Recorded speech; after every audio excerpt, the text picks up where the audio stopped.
একসময় English premier লিগের রাজত্ব করেছে লিভারপুল। এরপর হঠাৎই হতাশার চাদরে ঢাকা পড়ে যায় দলটির লেগেসি। তখন এই ধুঁকতে থাকা দলে ত্রাতা হয়ে আসেন ইয়ুর্গেন ক্লপ। বনে যান দলটির আমূল পরিবর্তনের রূপকার, গড়েন অনন্য এক ইতিহাস।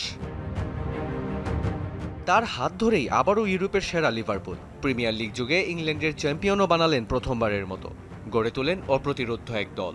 ৮ বছর এনে দেন ৮টি ট্রফি, যার মধ্যে রয়েছে প্রিমিয়ার লিগ, চ্যাম্পিয়ন্স লিগ সহ আরও কত না ট্রফি।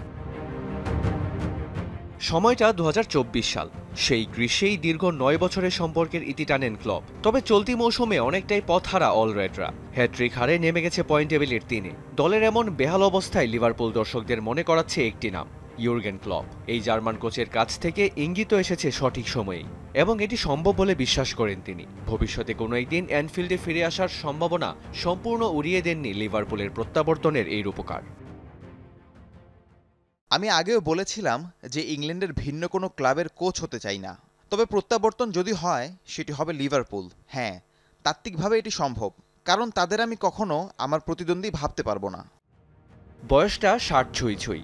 কোচিং পেশায় নেই দীর্ঘ ১ বছরের বেশি সময় ধরে। বর্তমানে রেড বুলের গ্লোবাল হেড অব সকার হিসেবে কাজ করার মাঝেই খুঁজে নিয়েছেন নিজের আনন্দ।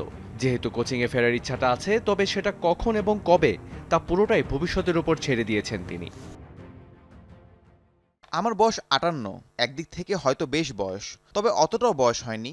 তার মানে আমি কয়েক বছরের মধ্যে সিদ্ধান্ত নিতে পারি। আমি জানি না, যদি আমাকে আজকে সিদ্ধান্ত নিতে হয় তাহলে বলবো আবারও কোচ হচ্ছি না, কিন্তু সৃষ্টিকর্তাকে ধন্যবাদ যে সিদ্ধান্তটা এখন নিচ্ছি না।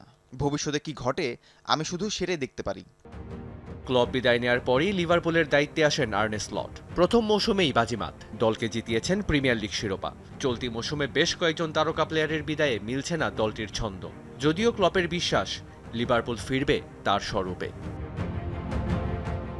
রিয়ান রাফতি, যমুনা স্পোর্টস।